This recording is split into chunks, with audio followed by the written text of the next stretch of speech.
Halo guys, selamat datang di podcast Bincang Bareng Alumni, podcastnya STPM Santa Ursula. Hari ini kita akan bedah satu tema menarik berkaitan dengan menelusuri jejak karir alumni dan peran strategisnya bagi daerah. Dan sangat menariknya, kita kedatangan seorang alumni yang prospek lulusannya sangat cepat, prospek karirnya sangat cepat dan luar biasa. Selamat datang saudara Aliondo. Terima kasih. Bagaimana rasanya setelah lulus lalu diundang kembali ke kampus, bukan lagi sebagai mahasiswa tetapi sudah menyandang gelar sebagai seorang yang memiliki peran strategis dalam dunia di pemerintahan di daerah? Aduh, kalau omong rasanya ini ngeri. Satu kebanggaan buat saya secara pribadi. Saya kembali berkunjung ke tempat saya dididik sebagai alumni. Saya rasa sangat bangga dengan hal ini. Diundang ke sini lagi. Terima kasih untuk STPM yang sudah mengundang saya. Boleh cerita, saudara Aliando ini nih lulusan tahun berapa atau mulai masuk STPM tahun berapa, lulusan tahun berapa? Boleh diceritakan? Oke, baik kakak. Untuk saya sendiri itu saya masuk STPM itu di tahun 2019. 2019 saya masuk, saya wisuda di tahun 2023. 2023 saya wisuda. Ya. Kurang lebih 2 tahun belakangan, ya. 3 tahun belakangan. 3 tahun belakangan. Saya alumni 3 tahun. Berarti memang tepat waktu. Iya, waktu itu memang tidak ada kendala dan lain sebagainya sehingga kita wisudanya tepat waktu. Ya. Selama mahasiswa, kira-kira apa pengalaman yang paling unik atau paling menarik ketika masih menjadi seorang mahasiswa yang ceritanya mungkin masih membekas sampai sekarang, bahkan bisa juga masih terbawa di suasana pekerjaan hari ini? Waduh, kalau saya mahasiswa, pengalaman paling berkesan itu saya menjabat kepala desa 2 periode. itu satu konsep miniatur desa yang dibuat di STPM. Dan betul. Itu yang betul-betul melahirkan karakter saya sekarang. Itu yang harus diteruskan di STPM. Dan itu masih ada miniatur desa itu, kita masih berdayakan di STPM. Jadi teman-teman boleh tahu bahwa kami di STPM itu secara khusus di prodi pemerintah itu ada namanya miniatur desa.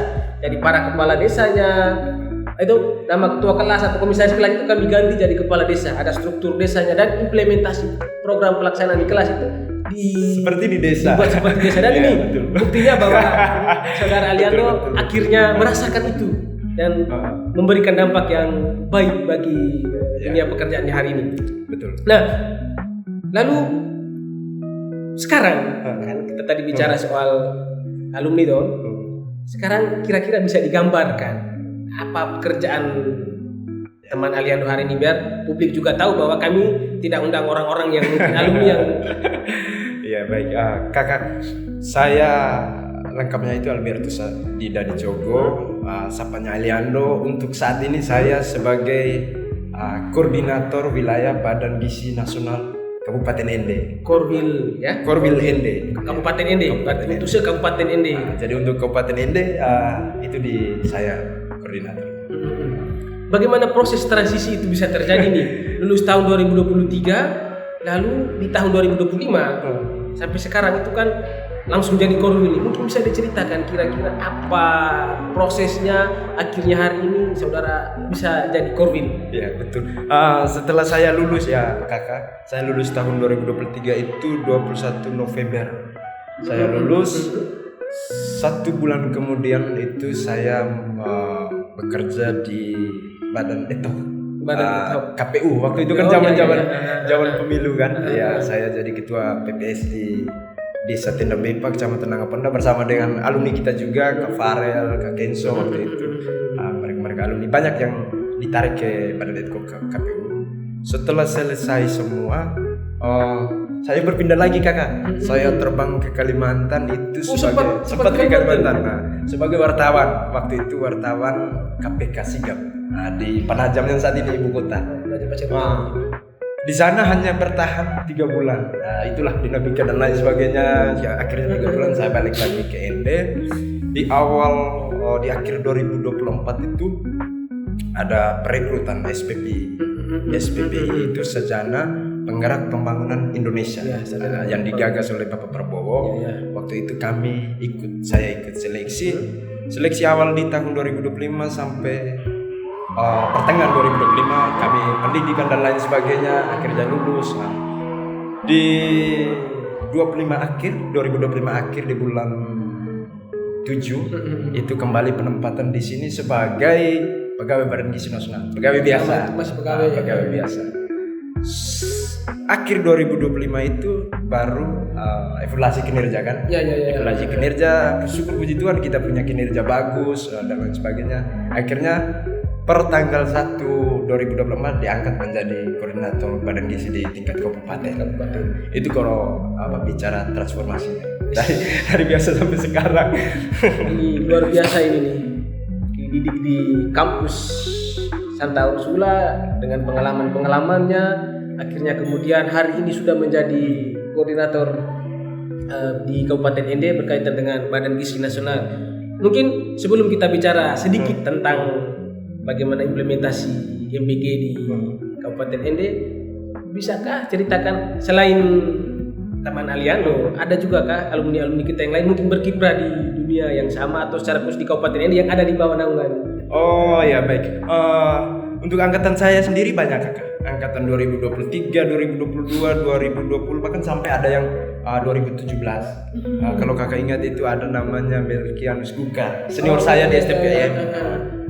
Teman-teman saya banyak yang di Ende, ada juga kita punya alumni hampir belasan itu yang ditempatkan di Jawa, di luar daerah, lulusan sama-sama dengan saya, itu penempatan mereka di Jawa semua.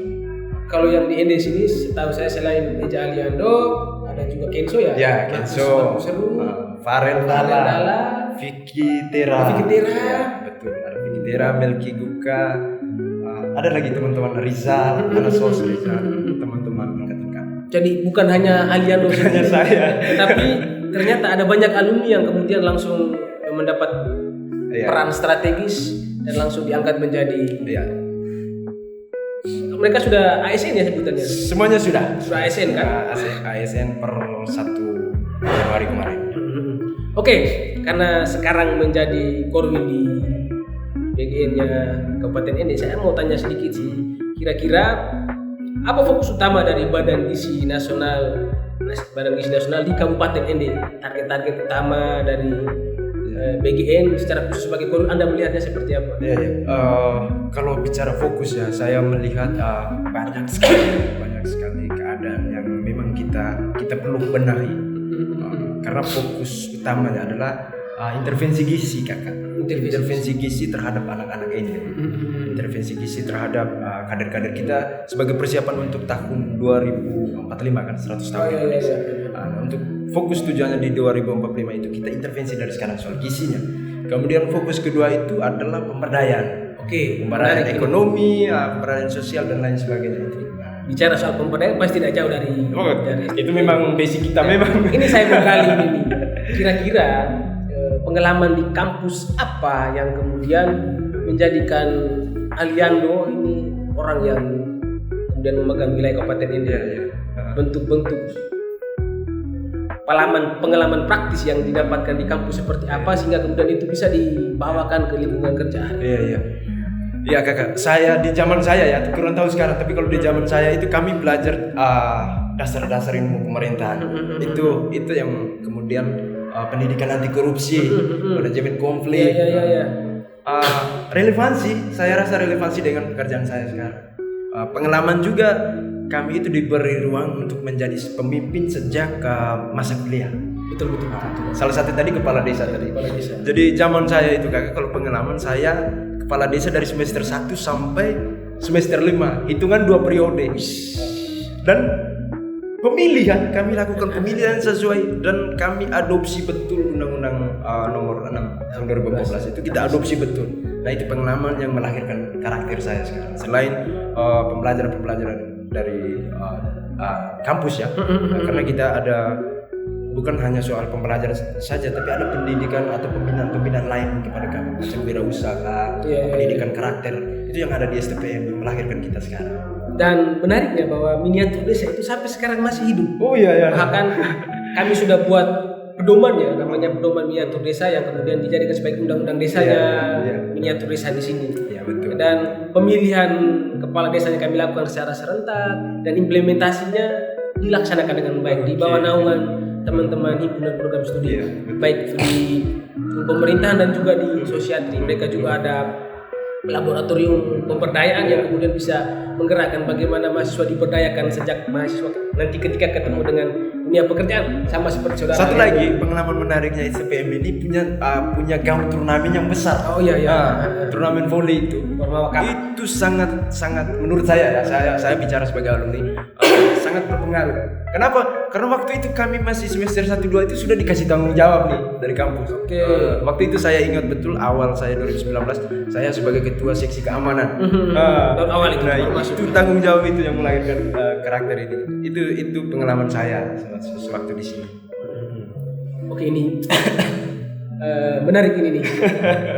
Saya melihat saudara Aliando memang punya wibawa kepemimpinan yang baik. Saya beberapa kali pantau di sosial media ketika melakukan sidak di beberapa tempat, lalu bagaimana mengkoordinir proses pelaksanaan pembangunan. Kira-kira apa tantangan sebagai seorang korwil menghadapi mayoritas orang dengan latar belakang yang berbeda-beda, dihadapkan dengan bagaimana persoalan ketika mau membuka dapur baru dan seterusnya. Kira-kira apakah ada tantangan di sana, lalu bagaimana cara saudara menghadapi?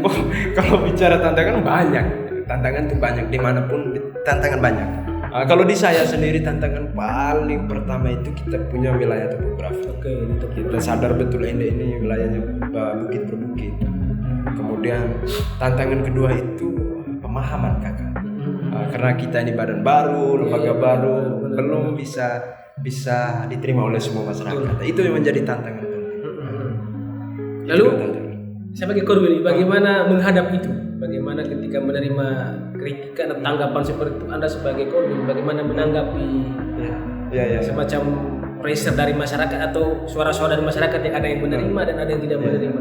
Bagaimana Anda menanggapi? Syukurlah saya belajar di STPM bagaimana manajemen konflik dan lain sebagainya.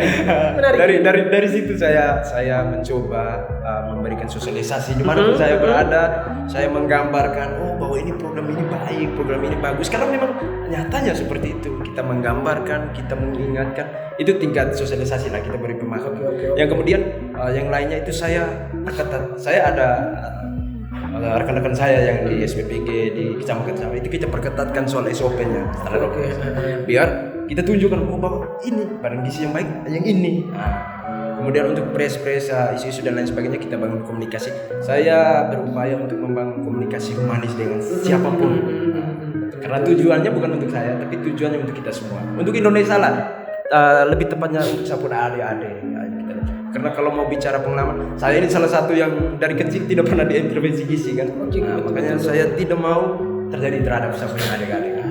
Ini menarik nih bicara soal humanis ini kan tidak lari jauh dengan kita punya nilai-nilai Serviam yang ada di sini. Ada 6 nilai yang dihidupkan oleh para mahasiswa, para siswa lulusan kita setelah keluar dari sini, dan saya lihat Eja Aliando sudah mau menerapkan itu, bagaimana membangun nilai humanis, berintegritas. Apa semboyannya kakak saya?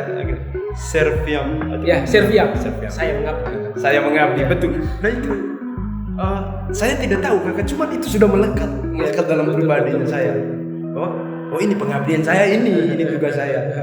Betul. Itu semangat yang digaungkan sampai sekarang.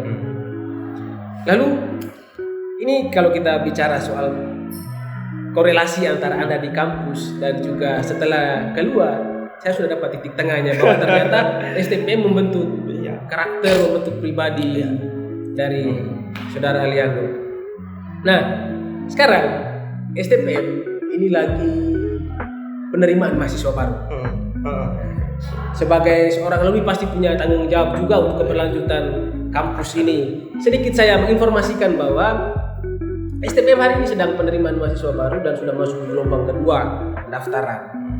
Dan ada hal yang menarik kali ini bahwa salah satu program studi yang ada di STPM hari ini, yaitu program studi pembangunan sosial, beberapa waktu kemarin mendapat akreditasi unggul, terakreditasi unggul, dan kalau saya tidak salah ini berdasarkan data yang muncul, program studi pembangunan sosial yang sebelum namanya Sosiatri itu menjadi prodi pertama yang unggul di daratan Pulau Flores. Pulau Flores luar biasa. Luar biasa.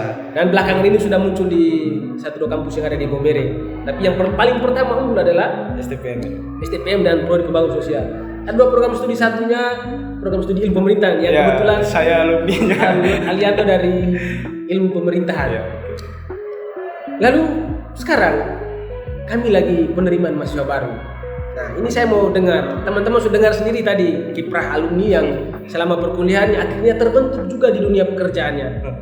Mungkin Alianto punya tips and trick atau bagaimana caranya biar meyakinkan adik-adik yang belum menentukan kampus mana yang mau mereka kuliah biar kita kuliah di STPM. Oke. Ini pengalaman praktisnya ada di sini, tapi saya mau dengar secara langsung dari baik kalau ya untuk adik-adik saya yang masih 50 lah atau ragu-ragu pemilihan, tidak usah ragu, pilih STPM. Kenapa saya bilang pilih STPM? Karena di STPM ini bukan saja mendidik, tapi ada satu hal itu membina. Saya cerita sedikit kenapa saya sampai mengatakan itu. Saya sebelum kuliah dan lain sebagainya, hidup itu di jalanan dan lain sebagainya. Ketika saya masuk STPM, saya mulai menemukan jati diri saya. Kenapa? Karena doktrinisasi dari STPM dan lain sebagainya, semangat Servia, itu yang membuat saya menemukan jati diri saya. Jadi STPM itu bukan hanya mendidik, tapi juga membina di dalamnya itu. Nah, itu yang hal pertama yang teman-teman harus pilih STPM. Hal kedua, relevansi. Apalagi teman-teman yang punya background ya, punya latar belakang mau bicara public speaking, kemudian relevansi terhadap pemberdayaan. Nah, ini pilihan kampus yang tepat ini STPM. Kenapa tepat? Itu relevansi apa yang kita belajar dengan apa yang kita praktik di lapangan tepat. Seperti saya katakan tadi, manajemen konflik, anti korupsi, dasar-dasar pemerintah, relevansi sama saya. Kemudian yang ketiga, STPM itu salah satu yang bisa diterima di mana saja. Oke. Ada alumni kita guru, ada alumni kita pemimpin, ada alumni kita staff. Nah, kenapa saya mengatakan begitu? Karena STPM bisa diterima di lingkungan mana saja, bisa diterima. Itu menjadi 3 tips ya. Saya kasih 3 tips untuk adik-adik harus bisa meyakinkan pilihan bahwa STPM itu tidak pernah gagal untuk menciptakan kader. Itu saja dulu. Luar biasa. Saya applause ini. Ini pengalaman praktis ya. Jadi bukan saya bicara sendiri, alumni yang sudah berkiprah dan saat ini memiliki jabatan yang cukup penting, jabatan strategis di daerah, menjadi Korwil BGN Kabupaten Ende, dan dia sendiri kemudian menceritakan pengalamannya di kampus itu membentuk karakternya di dunia pekerjaan hari ini. Bagaimana ya kalau dikatakan dibentur di kampus lalu terbentuk di dunia pekerjaan. Betul kakak. Teman-teman yang masih ragu tentukan pilihan STPM adalah pilihan tepat. Ada kalau orang tanya mau unggulan apa kuliah di STPM? Alumni kan sudah jadi. Lalu yang berikut program studi yang masih jarang ada di Indonesia, seperti di NTT, pembangunan sosial ilmu pemerintahan. Lalu pendaftarannya gratis. Yang berikut ada kelas karyawan. Ini yang menarik. Jadi kita memberdayakan orang-orang yang sudah bekerja, lalu ketika mereka masih ingin melanjutkan pendidikan tanpa mengganggu pekerjaan mereka, mereka bisa daftar di STPM di kelas karyawan. Kelas karyawan, karena kuliahnya pakai sistem blended learning. Blended learning itu berarti campuran antara luring dan daring. Hanya menariknya, kita akan kombinasikan itu lebih banyaknya di luring, biar jangan mengganggu, di daring, biar jangan mengganggu pekerjaan. Kuliahnya hanya di hari Jumat dan hari Sabtu. Kuliah sore hari. Oke, bagus kakak itu. Itu zamannya saya dulu betul. Ada saya punya angkatan nanti yang sudah jadi pemimpin dan lain sebagainya. Mereka kuliah sama-sama dengan kita. Itu kelas karyawan tadi. Kelas karyawan. Nah, itu yang tidak membatasi orang lain untuk masuk ke STPM.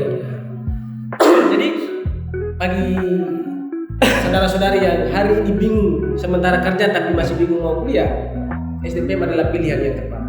Karena Anda dengan mudah bisa mengakses pendidikan tanpa harus ribet pikir pekerjaan. Nanti akan dipasang link pendaftaran oleh editor dimanapun itu.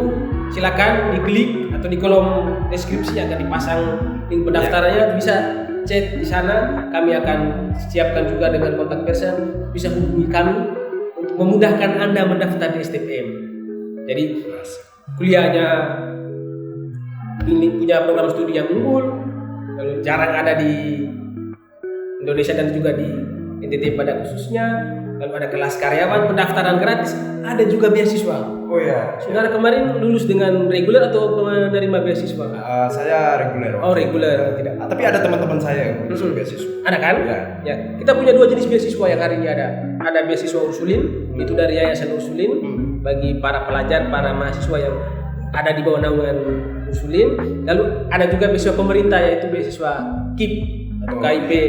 Tapi KIP itu tidak mudah untuk didapatkan, harus melalui proses seleksi dan orang-orang yang menerima itu dari latar belakang pendidikan mereka mampu berprestasi dan juga dari latar belakang ekonomi mungkin kurang mampu, kita kombinasikan itu mereka akan ikut proses seleksi dan bisa diterima beasiswanya. Jadi teman-teman jangan takut kalau kuliah STPM takut biayanya mahal, bisa didukung juga dengan beasiswa.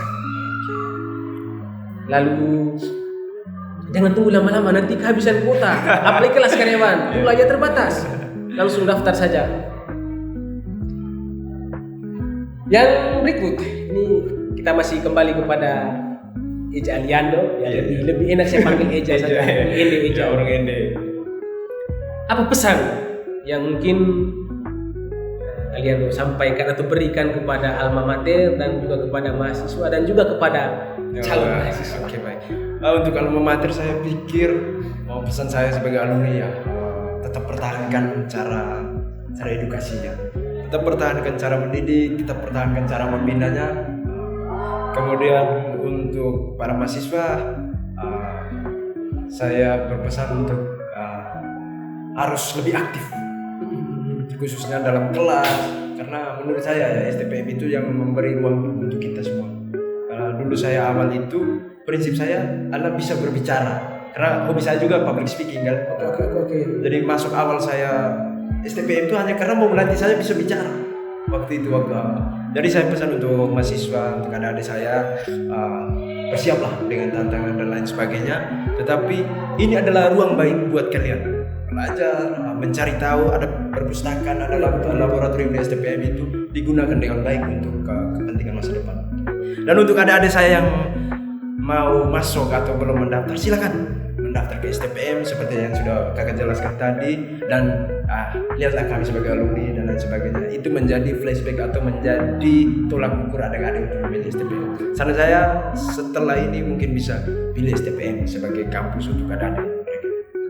Terima kasih, itu saja kakak. Luar biasa.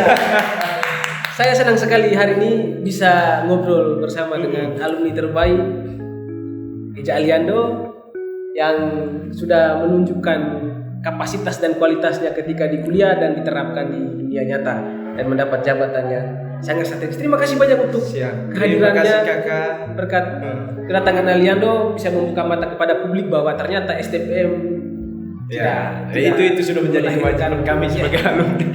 Orang-orang yang hebat. Terima kasih banyak. Nanti ada sewaktu-waktu diundang lagi dengan senang hati. Mudah-mudahan bisa terima kami lagi. Terima kasih. Kami juga mengucapkan terima kasih banyak kakak sudah mengundang saya ke sini. Ini suatu kehormatan buat saya. Itu saja. Terima kasih. Terima kasih banyak. Oke, sampai jumpa lagi. Guys, sobat kampus, terima kasih banyak sudah mendengar podcast Bincang Alumni, podcastnya STPM Santa Ursula. Anda apabila mau menonton podcast ini lebih lanjut, silakan subscribe channel STPM Santa Ursula, follow juga akun-akun sosial media STPM Santa Ursula, dan kita akan berinteraksi di dunia maya. See you, salam Serbia. Terima kasih.